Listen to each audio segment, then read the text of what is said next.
৬০-৬৫ বছর বয়স হয়েছে।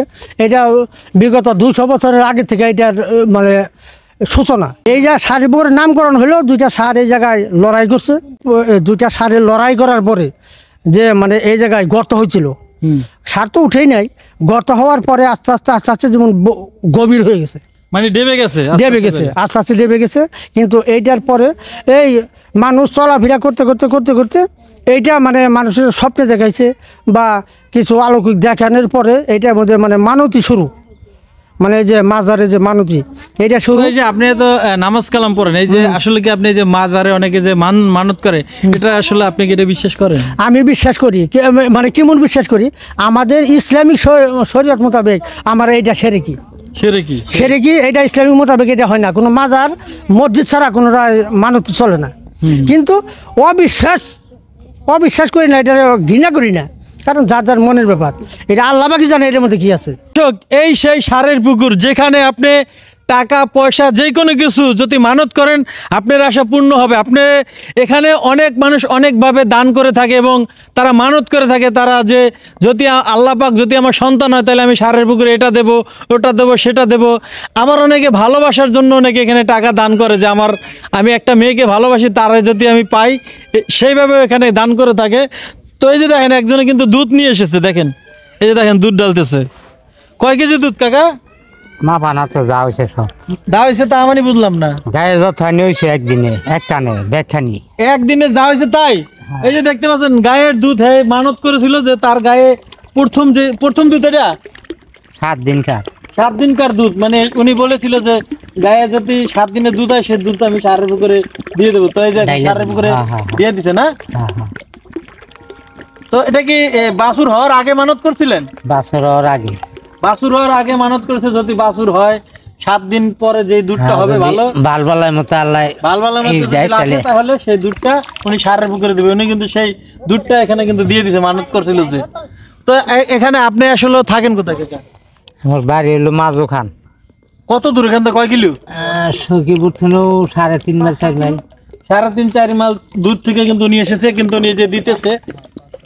তো আপনার মনের আশা পূর্ণ হয়েছে না? হ্যাঁ হ্যাঁ, মনের আশা পূর্ণ হয়েছে। তো এখানে আমরা কথা বলবো যে সারের পুকুর, তো আপনাদেরকে দেখালাম যে এখানে সবকিছু মানত করে। এর পাশে কিন্তু 2টা গাছ আছে, আমি যদি দেখাই, এখানে দেখেন এই যে 2টা গাছ দেখতে পাচ্ছেন। এই 2টা গাছ, এই যে এই বাম পাশে যে গাছটা দেখতে পাচ্ছেন এটা নাকি মহিলা, এবং তার পাশে যেই গাছটা দেখতেছেন এটা নাকি পুরুষ।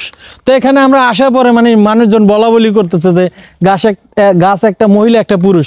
তো আসলে এই যে পিছনে আমি যদি দেখাই, এই পাশটা এই যে দেখেন বিশাল বড় জঙ্গল, কিন্তু সারের পুকুরের যে বিশাল বড় জঙ্গল। তো এখানে পুকুর কিন্তু আমি ওরকম দেখতে পাচ্ছি না, শুধু এই সামনে একটু দেখতে পাচ্ছি।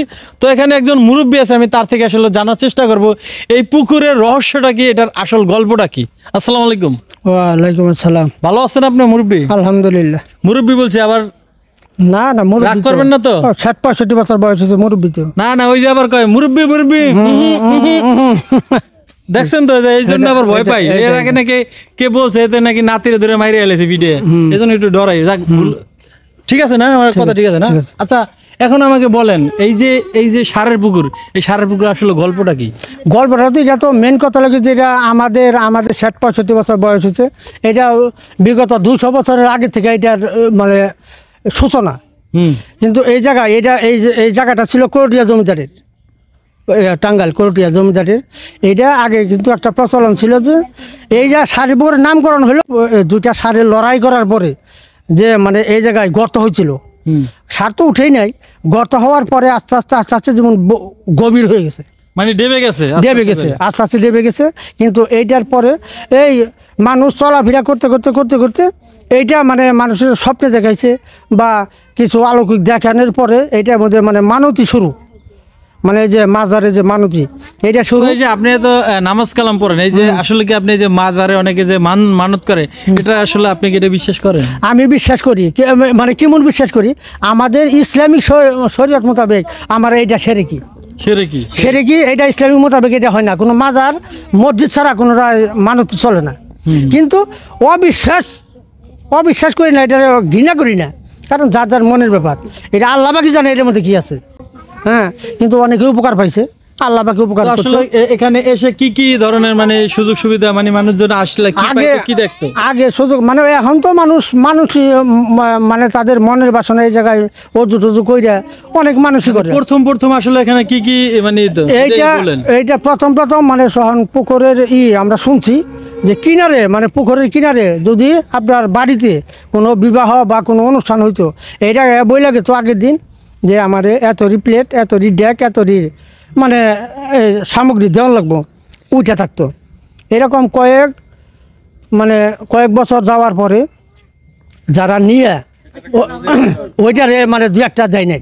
ফেরত দেয়। যেগুলো দিত ওগুলো কি পিতলের ছিল না না ওগুলা মানে সাধারণ প্লেটের মতো। ও সাধারণ প্লেটের মতো, যেমন প্লেট থাকে, বড় বড় বড় পাতিল থাকে, মানে যা যা দরকার বিয়ে বাড়িতে আসলে দর্শক শ্রোতা যা যা দরকার সেগুলো সবই নাকি মানে এই জায়গায় চাইলে আগের দিন চাইলে পরের দিন এসে নিয়ে যেত, তাই তো? নিয়ে যেত। কিন্তু প্রথমে যখন যারা প্রতারণা করলো তখন কিন্তু তখন আর এটা হয় নাই, আস্তে আস্তে করে বন্ধ হয়ে গেছে। আস্তে আস্তে বন্ধ হয়ে গেছে, আর এটা উঠে নাই। হ্যাঁ বললেও উঠে নাই, কারণ যে ঠিক মতো মানে আগে যে দিত আবার সেগুলা দিয়ে যেত না, এই জন্য আর দিত না। আর দিত না। তাহলে এইটার পরে তখন এইটার বহু কাহিনী আছে, কারণ এইটা আমাদের যে পূর্বপুরুষ ছিল তারা বলতে পারতো যে এইটা আসল সূচনাটা কোন জায়গা থেকে, আমরা যা শুনছি। মানে আপনারা মানে মানুষের কাছে শুনেছে 200 বছরের বেশি, 200 বছর উপরে এখানে আরো বেশি হইতে পারে, আরো বেশি হতে পারে।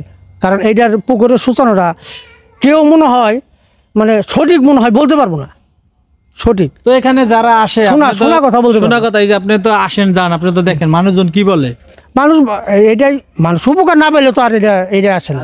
এই গাছ ধরে হওয়ার পরে এইটার ঘুরে মানতি করা শুরু করছে। কিন্তু আবার কি এই ডালা ভাঙছিল, এই যে ডালা একটা বেকুতে ডালা ভাঙানোর পরে বেকু গাইরাকে পড়ছিল, এটা কাহিনী আছে। এই জায়গায় মাটি ফেলাছিল, মাটি ফালানোর পরে ওইটার কাহিনী আছে। এটা একটু বলেন, মাটি ফেলানোর পর কি? মাটি ফালানোর পরে মাটি সব চলে গেছে, কিন্তু করে নাই।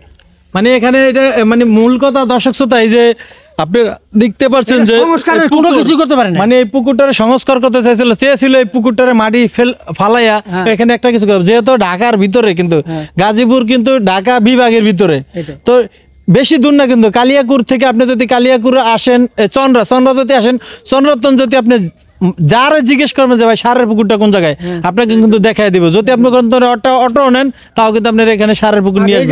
এই জায়গায় সংস্কারের জন্য করটিয়া জমিদার এটা আরো মানুষের কাছে চেন কাপা লাগাচ্ছিল, মানে এই পুকুর পরিষ্কার করার জন্য চেন কাপা সহকারে ট্রেনে পুকুরে ফেলেছে। আমি শুনলাম বিশাল বড় বড় সাপ। হ্যাঁ, সাপ আছে। আর এটার মধ্যে গভীরতা আছে, এটার মধ্যে ওই জায়গায় যাইয়া একটা কিছু ফালাবেন পাইবেন না, কুল পাইবেন না। মানে এটার কোনো গভীরতা মাপা যাবে না।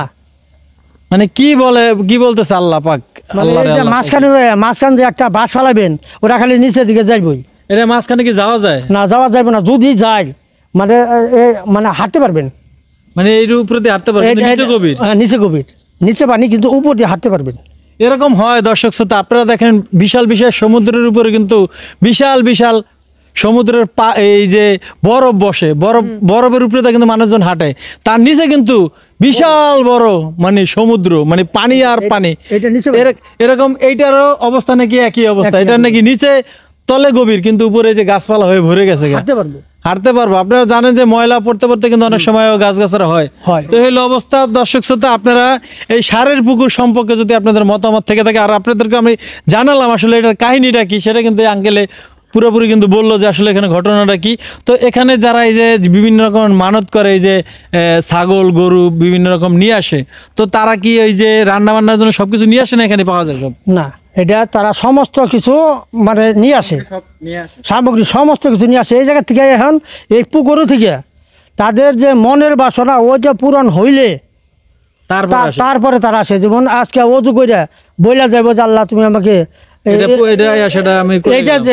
এটা মানে করলাম যে আল্লাহ আমার এটা যদি পূরণ হয় তাহলে আমি পরবর্তীতে আমি একটা গরু বা একটা খাসি দিয়া মানে সিন্নি করবো। মানে বলতেছে যে রান্না করার জন্য যেগুলো দরকার আর কি, ওই যে পাতিলারি, এখান থেকে কি পাওয়া যায়? না না না, এগুলা সমস্ত কিছু তো সবাই সবকিছুই নিয়ে আসে। তো আমরা আসলে এটা আপনাদেরকে জানানোর মানে আমারও কৌতূহল ছিল যে এই সারের পুকুর মানুষজন টাকা দিচ্ছে, দুধ দিচ্ছে, অনেকে নাকি স্বর্ণ গয়নাও নাকি মানত করে, এখানে নাকি স্বর্ণ গয়নাও দিয়ে যায়, মানে যার যেটা মানত করে সেটা যদি মানত করে যাবে আগে, পরে পূর্ণ যদি মানত হয়ে যায় তাহলে পরবর্তীতে এসে সেটা দান মানে সেটা দিয়ে যাবে। এ হলো কথা, কাজ হইলে।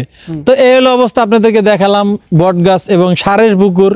তো আপনারা এই সারের পুকুর সম্পর্কে যদি কোনো মতামত আপনাদের থেকে থাকে অবশ্যই আপনারা কমেন্ট করে জানাতে পারেন। আর যদি কারো আমার মতো কৌতূহল থেকে থাকে তাহলে অবশ্যই আপনারা গাজীপুর চন্দ্রা আসার পর ওখানে আপনি যে কেউ জিজ্ঞেস করলে হবে যে এখানে সারের পুকুরটা কোথায়, আপনাদেরকে অটোওয়ালারা বিভিন্ন লোকজন এখানে আপনাদেরকে নিয়ে আসবে।